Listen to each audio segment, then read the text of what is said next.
আমি বিশ্বস্ত সূত্রে খবর পেয়ে আমি পৌজান বাজারে যাই, সহদেবপুর ইউনিয়নে, যে এখানে ফুরিয়ারা ভোক্তাদের কাছ থেকে চাল বিক্রয় করে জমা করছে। প্রকৃতপক্ষে আমরা এই চালটা দিচ্ছি ভোক্তাদের জন্য। তো এই অবৈধ কাজটির খবর পেয়ে আমি পৌজান বাজারে যাই। পৌজান বাজারে যাওয়ার পর আমি ইউনো মহোদয়কে অবহিত করি। ইউনো মহোদয় সাথে সাথেই ব্যবস্থা নেন।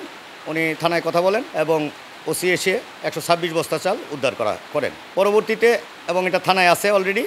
আমি মামলা করব, এখান থেকে গিয়ে এই মামলা আমি রুজু করব।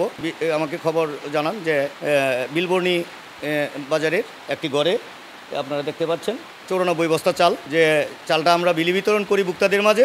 সেই ভোক্তারা তারা কিছু বেশি দাম পেয়ে এই ফুরিয়ার কাছে বিক্রি করে দেন। ওয়ালটন এখন দেশের সীমানা পেরিয়ে পৌঁছে গিয়েছে 50টিরও বেশি দেশে। ওয়ালটন, ঘরে ঘরে বিশ্বজুড়ে। আমরা এখানে এসে জানতে পারছি এখন এই মুহূর্তে যে চালটা কিনছে তার নাম মোহাম্মদ আলী। তো এখন এখানে নেই। আমি এখানে থেকে আমি ইউনো মহোদয়কে জানিয়েছি যে আমি এখানে আছি এবং 94 বস্তা চাল জব্দ করার জন্য ইউনো মহোদয় নির্দেশ দিয়েছেন। পাশাপাশি থানায় ওসি তদন্তের সাথে কথা হয়েছে, ওসি মহোদয়ের সাথে কথা হয়েছে। ওনারা এই ফোর্স আসছেন, এসে এই চালটা জব্দ করে নিয়ে যাবেন এবং তার বিরুদ্ধে সরকারি আইন মোতাবেক তার বিরুদ্ধে মামলা রুজু করা হবে।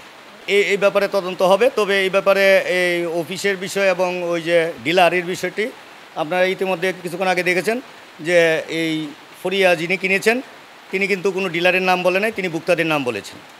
না, এটা আমি এই যে জিজ্ঞেস করছি যে কিনছে ফরিয়া, সে বলছে ভোক্তাদের নাম আমরা লিখে রাখি নাই, ভোক্তাদের কাছ থেকে কিছু বেশি দাম দিয়ে তারা কিনে তারা আবার এটা কালোবাজারি তারা বিক্রি করে।